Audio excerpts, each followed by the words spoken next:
it can be very complicated. And I'll say at the outset here, a lot of biblical timelines, dating is very hard to nail down exactly. Even though in some of your study Bibles it might give you a definitive date on something, it doesn't necessarily mean that's the case. Especially when we look at the Old Testament, dates are very hard. So the dates and the things that I put up should be taken as a general kind of thing.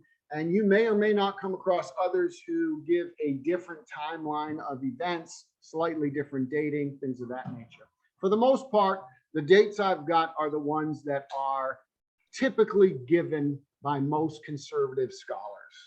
So that's what we'll look at there. But I wanted to make sure you understand that when we look at timelines and things of that nature, it's tough to nail anything down exactly. There's always at least a little bit of flexibility of where it is in history.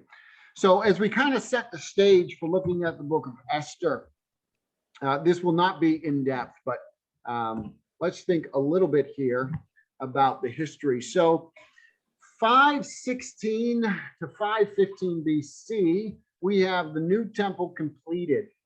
That takes place, you look in Ezra 6:14 through a bunch of verses there. That's the timeline there. That's when that happens. In 486 to 460, does everybody know how BC works? It work backwards, yeah. Right? Okay, all right. And then AD, we start progressing forward.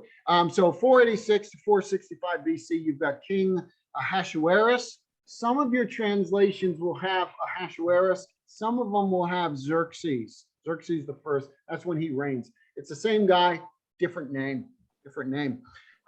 Xerxes. Am I in the way? Oh. All right. I'm trying to get out of the way and everything. All right. Okay. All right. So Xerxes is the Greek name, while the Hebrew text refers to him again as Ahasuerus. He ruled Persia from 486 to 465 BC. His father was Darius the Great. Maybe you've heard of Darius. Think about some of the other biblical books. They'll talk about Darius. His mother was Atassa. She was the daughter of Cyrus. Maybe you've heard of Cyrus as well, another king. So Xerxes or Ahasuerus, he spent his early years putting down revolts in Babylon and Egypt.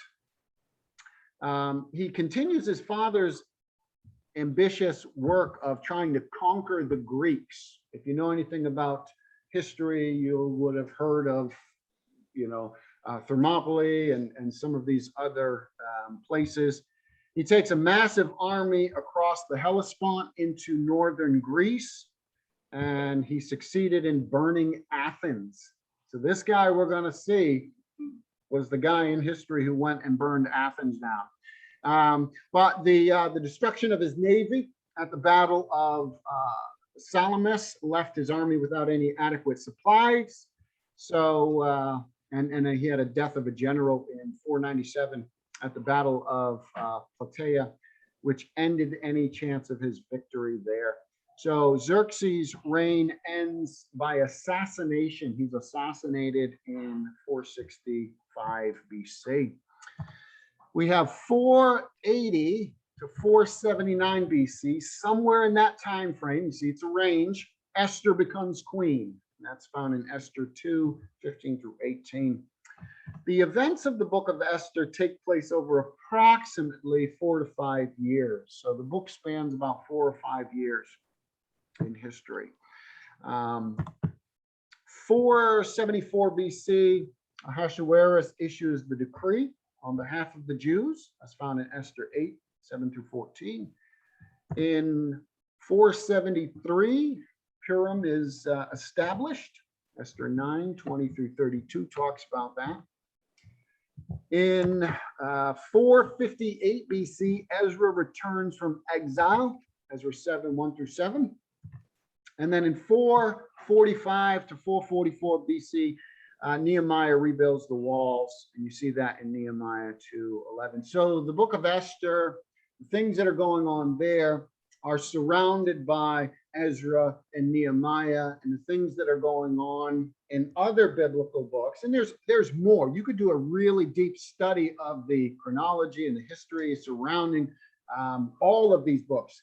Well worth your time. We're just not going to do it in the Wednesday night class. We want to make it accessible to as many people as possible. But there's a little bit of the background, a little bit of the history, and you can do a little bit of work and you can see where he would be in history of secular history with the Greeks and things of that nature. So a very interesting point of history. All right. I probably can't answer a whole lot of questions, but does that at least make sense of the basic gist of the outline of where you find the book of Esther and the kind of the events that are going on? Notice the temples rebuilt. You've got the return of the exiles there, and then you've got Nehemiah rebuilds the walls. So there's kind of this period of time where Esther is found within there. Okay, let's move. That's it. Just setting it up, giving you kind of the framework of where to place Esther in history and some of the biblical books. Yeah. So no, it's worth doing a study on that. We're not going to do that. That would be very in-depth. To do it well, it would be very in-depth. Good study to do, but not what we're going to do here. We are going to look at the whole chapter of Esther 1. So let's take a look at that now. It says, now in the days of Ahasuerus, the Ahasuerus who reigned in India to Ethiopia over 127 provinces. In those days, when King Ahasuerus sat on his royal throne in Susa, the citadel, in the 3rd year of his reign, he gave a feast for all his officials and servants. The army of Persia and Media and the nobles and governors of the provinces were before him, while he showed the riches of his royal glory, the splendor and pomp of his greatness for many days, 180 days. And when these days were completed, King gave for all the people present in Susa, the citadel, both great and small, a feast lasting for 7 days in the court of the garden of the king's palace. There were white cotton curtains, violet hanging, fastened to cords of fine linen and purple, to silver rods and marble pillars, and also couches of gold and silver on a mosaic pavement of porphyry and marble, mother of pearl and precious stones. Drinks were served in golden vessels, vessels of different kinds, and the royal wine was lavished according to the bounty of the king. And drinking was according to this edict. There is no compulsion, for the king had given orders to all the staff of his palace to do as each man desired. Queen Vashti also gave a feast for the women in the palace that belonged to King Ahasuerus. On the 7th day, when the heart of the king was merry with wine, he commanded Mehumah, Biztha, Harbona, Bigtha, and Abgatha, Zerah, and Carcas, the 7 eunuchs who served in the presence of King Ahasuerus, to bring Queen Vashti before the king with her royal crown, in order to show the peoples and the princes her beauty, for she was lovely to look at. But Queen Vashti refused to come at the king's command delivered by the eunuchs. At this, the king became enraged, and his anger burned within him. Then the king said to the wise men who knew the times, for this was the king's procedure towards all who were versed in the law and judgment, the men next to him being Karshaman, Shestha, Admath, Tarshin, Mirsa, Marnesa, and Memucan, the 7 princes of Persia and Media, who saw the king's face and sat first in the kingdom, according to the law that is to be done to Queen Vashti, because she has not performed the command of King Ahasuerus delivered by the eunuchs. Then Memucan said in the presence of the king and the officials, not only against the king is Queen Vashti done wrong, but also against all the officials and all the peoples who are in the province of King Ahasuerus. For the queen's behavior will be made known to all women, causing them to look at their husbands with contempt, since they will say, King Ahasuerus commanded Queen Vashti to be brought before him, and she did not come. This very day, the noble women of Persia, Media, who have heard of the queen's behavior will say the same to all the king's officials, and there will be contempt and wrath in plenty. If it pleases the king, let a royal order go out from him, and let it be written among the laws of the Persians and the Medes, so that it may not be replaced. That Vashti is never again to come before King Ahasuerus, and let the king give her royal position to another who is better than she, who when the decree was made by the king, when the decree made by the king is proclaimed throughout all the kingdom, for it is vast, all women will give honor to their husbands, high and low alike. This advice pleased the king and the princes, and the king did as Memucan proposed. He sent letters to all the royal provinces, to every province in its own script, and to every people in its own language, that every man be master in his own household and speak according to the language of his people. All right, lengthy reading, but there you go. That's the story. That's what's going on. So let me ask this. What are some of the benefits of being in a position of power? What are some of the benefits of being in a position of power? You can do what you want to. You can do what you like. All right. Nobody can tell you what to do. I'm the boss. I'm gonna do whatever I want. What else? Are there any other benefits other than just you get to do whatever you want? Then you have a board of advisors that can help you decide decisions. Okay. Yeah. Yeah. A lot of times people who are in charge, bosses, CEOs, whatnot, they typically have the people around them who will give them some kind of counsel. Presidents, people in government, kings and the like, they typically have people around them and help them make their decisions. What do you think of some of the drawbacks of having a position of power, position of status and power? What might be some drawbacks to that? You're a target. Okay, you could be a target. You never really know You never really. Why might that be that you never know what people are really thinking? well, all those people who are bowing down to him and doing all this, whims and wishes and whatever, probably aren't doing it because they really like him. That Probably may more very so, well I mean, be. just like the queen, she didn't do what he wanted, now she's, so you don't want to cross them. What about today? You think the I same thing that's happens the today? Same thing goes on with people in power, people in money. So one of the drawbacks is today, if you're in a position of power and authority, you might not know how everybody feels about Your friends might not really be your friends. you. Okay, you might have people around you think are your friends, but they're not. All eyes are on every move you make.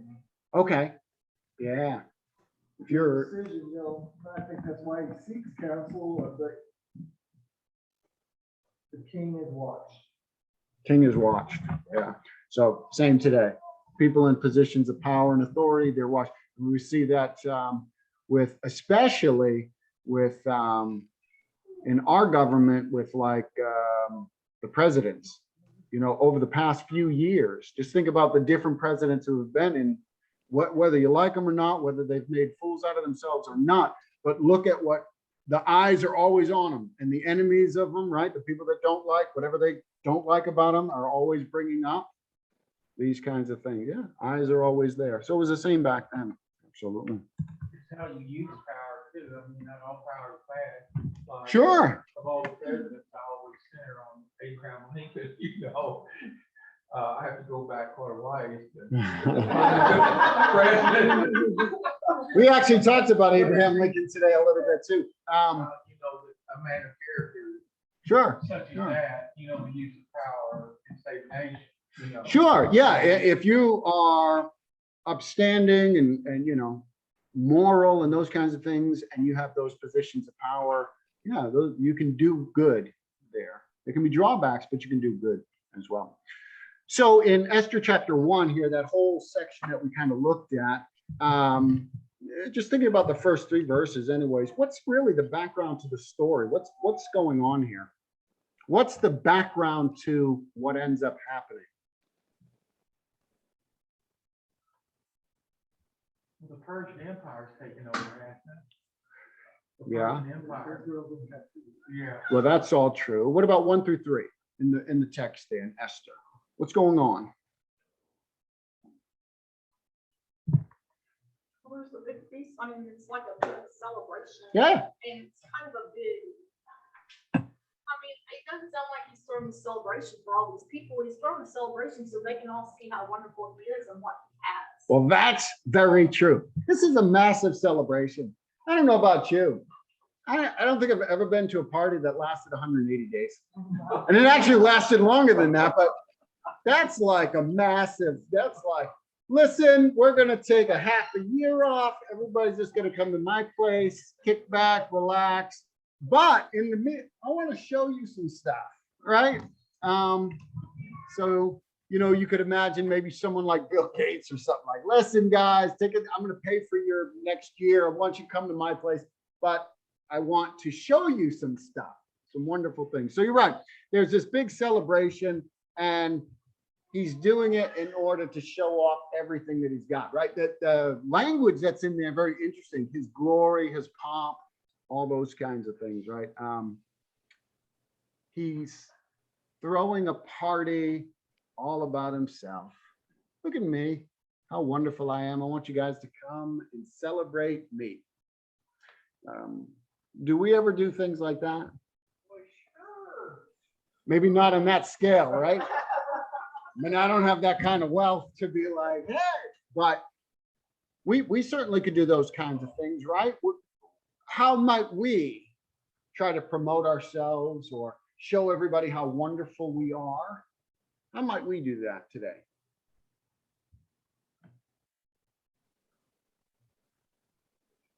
You mean more than like a birthday party or graduation party or something like that? Yeah, like, I mean, self-promotion. How might we, and I'm not saying you individually or me, but just kind of the collective we, if it's true, and I think most people said, yeah, we could be in danger of self-promotion. We're not as rich as this guy is, so we can't do that. But how might we kind of show ourselves as being wonderful and try to get people to celebrate? I'll be honest with you, I may be off here, but I see housewarming parties or something like that. Okay. Something that All right. probably, come look at my place. Sure. We just had one of those. So You know what I'm saying? good job rebuking me. No, I get you. I've always thought they were a little weird anyways, but I mean, you know, that's great and all, but yeah. I don't know. I'm different. I'm like, Oh, listen, I'm with you. I'm with you. All right. All right. Well, and I think there's other times where we celebrate it. We make it all about ourselves. Sure. We celebrate ourselves, not necessarily to show off what we have, but weddings are kind of like that. This is all about, you know. Sure. That's what I was saying, like, or even graduation. Yeah. Sure. But I don't think it's about saying how good you are. Right. It's just, you know, celebrating ourselves. It certainly could be, though. Even with birthday, it could be. Go ahead. Not in a personal way, but companies that are stock companies that people buy stock in, they do this about every year. They get before the people and say, look at what we've done. Ah. Look at what we have. Yeah. And this is why your stock is good. This is why you should buy more of our stock. Yeah. I'm also thinking about things we do day to day. You can think about social media, Facebook, like how many people on their posts, the absolute best photo of themselves, always and only, and always just celebrate. And some people do it for the show. True. some people don't do it for the show. It's just kind of a culture. You do what you do and you kind of fall into it. Things to be examined though, but you can see lots of people on social media who their lives, they look pretty amazing. And if you meet them in person, their lives are a train wreck, but that, there can be this self-promotion that goes on. Sure. So all those kinds of things could happen. So we could be in danger of doing the same thing. Maybe not to that extent because we don't have the money, but if we had the money, we might be tempted to do a very similar thing. I will mention though that this is not just unusual. This was a very common thing. Isaiah 39:2. If you're taking notes, Isaiah 39:2, you find the very same thing going on. So in the ancient world, kings often did this kind of thing. We do it in different ways today, but they did it back then as well. All right. So what do you think motivated the king to summon the queen? Verse 10 is where he summons her and all that kind of stuff. But He was drunk. okay, his heart was merry. Using good judgment. Okay, he's dead. He also, this was more of his way of bragging. Look at this woman, that's my queen. Yeah, more absolutely. Very likely intoxicated. The wine was flowing. Even if you understand the wine back then was not fortified and super high in alcoholic content as it is today, you drink enough of it, eventually you will. I think the 6 month celebration is gonna take care of that. Probably. And a historical kind of thing to think about here, which makes sense of the text here, is in the ancient world, when the king drank, you drank. Now, I grew up in a non-Christian home. I had a very bad problem with drinking. I drank a lot all the time and wanted to get drunk all the time, but we played games.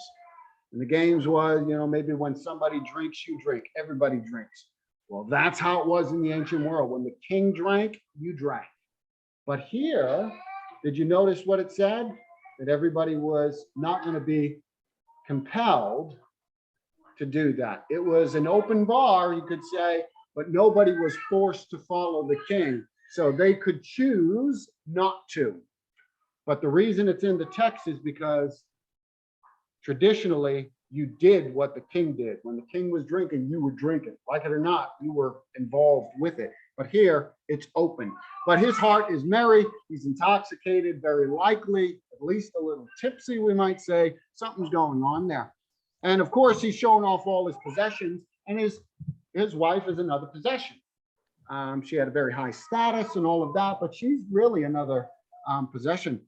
Herodotus, who is a contemporary who writes during this period of time about different kings and such, he reports that the Persians typically made important decisions while drunk, and then they later on validated it once they sobered up. So even making these kinds of things, they would make judgments and stuff while they were a little over the edge, and then later on they just kind of ratify it and say it's not a problem. So probably not good practice, but that's what they did. What happens when we're not in our right minds? Us today, what happens when we're just not, for whatever reason, we're not quite in our right minds?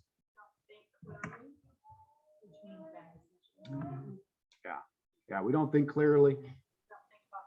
Bad decisions, don't think about consequences, might not care about them, depending on what's kind of got our mind going, whether it's some kind of a stimulant, intoxicant, or whether something else is just, we're not in our right minds.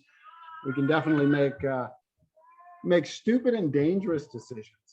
We see that a lot of times, especially with people who are intoxicated, right? Not in their right minds and make dangerous decisions, maybe getting behind the wheel, those kinds of things. So we can make very foolish, dangerous decisions.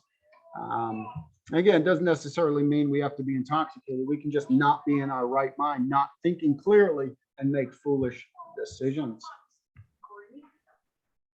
Sure. Times of grief or even in anger. Yeah. Stress. Sure. Yeah, a lot of these things put us in bad frame of mind. We'd be sad, just feeling down, and seek things to make us feel. One behavior that happens to not necessarily affect other people directly is some people, when they get down, they get depressed or whatever, they end up eating a lot of junk food or bad food. They overeat, they overindulge in that kind of way. It's destructive, it's not good. But there's something we're trying to fill, so we're making bad decisions. So you're right, our mental state can be just as bad as if we hadn't, been intoxicated. It may not do the same kind of damage. You get behind, well, it could though. You get behind the car when you're depressed or tired. Yeah, things could happen. Absolutely, things could happen. Do you think that Queen Vashti, why do you think Queen Vashti refused to obey the king's command?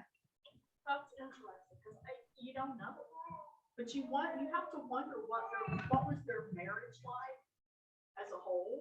Well, You think that he's was got. just being obstinate. You think that she knew he was drunk and she didn't want to be pulled into that, or?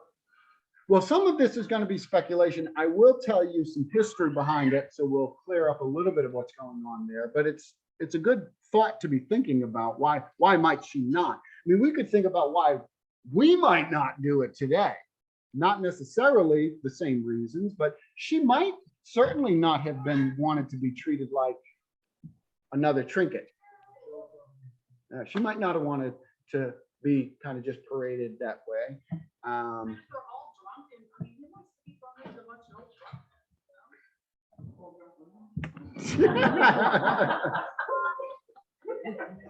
Maybe. I didn't understand.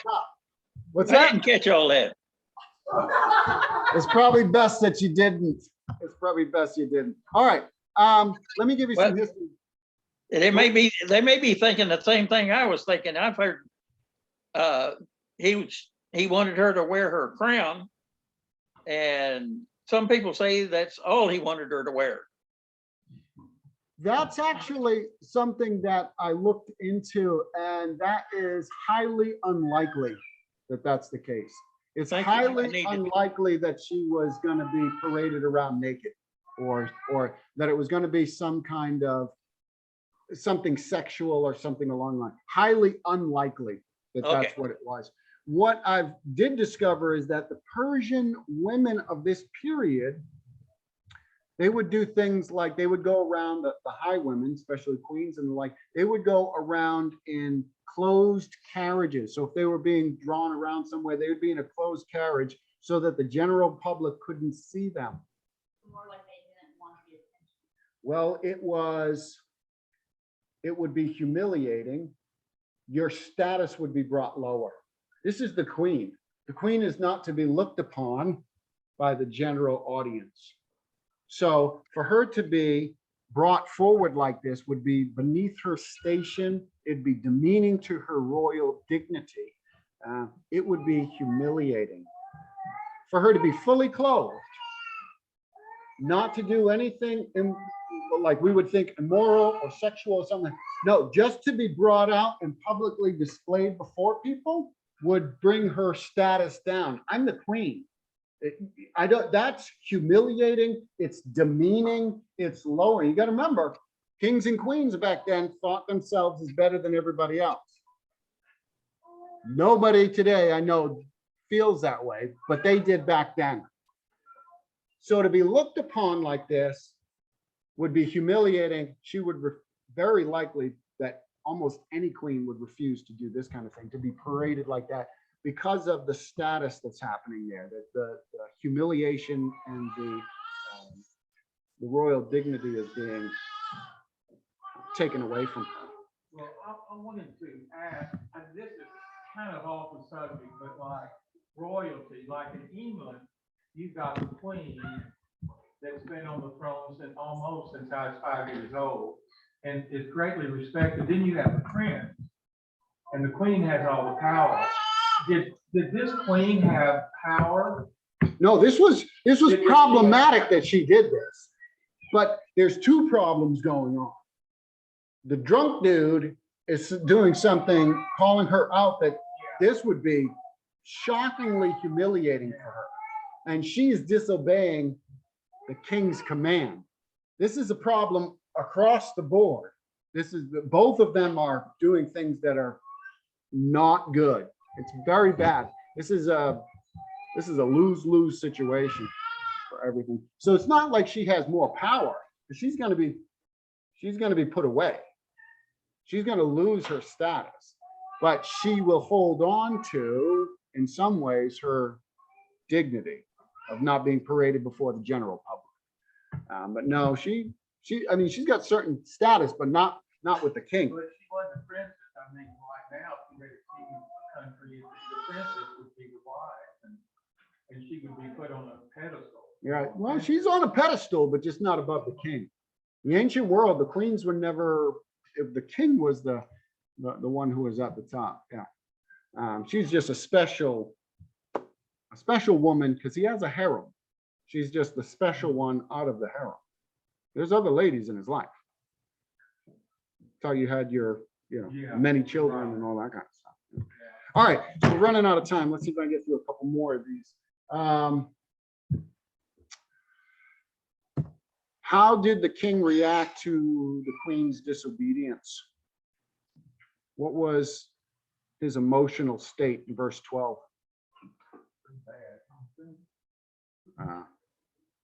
He was enraged, right? Drunk people ever get enraged?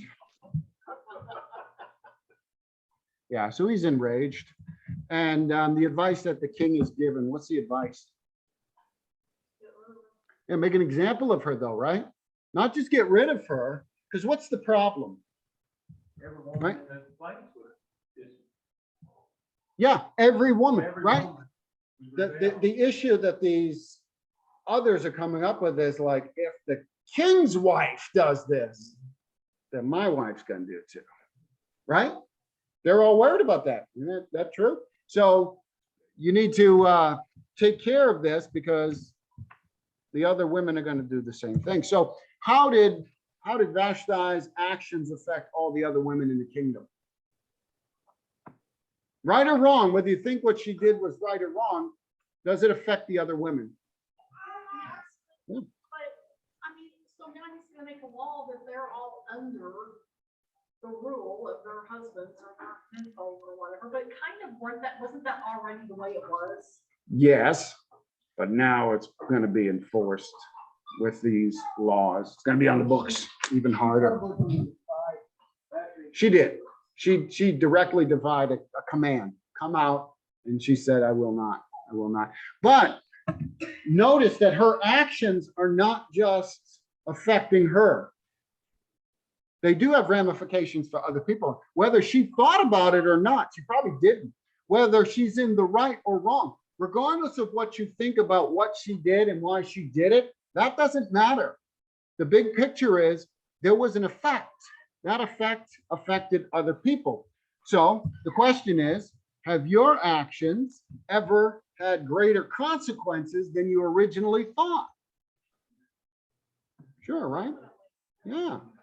Sometimes we don't think about the long-term consequences of something. We do something in the moment, but there's long-term effects that happen. We also don't consider the impact our actions have on others. So why is it important that we consider how our behavior might impact those around us? Why? Well, first of all, you might not agree. Is it important that we consider how our actions will affect other people? Okay, so we're in agreement. So why is it important? It is important. Why is it important?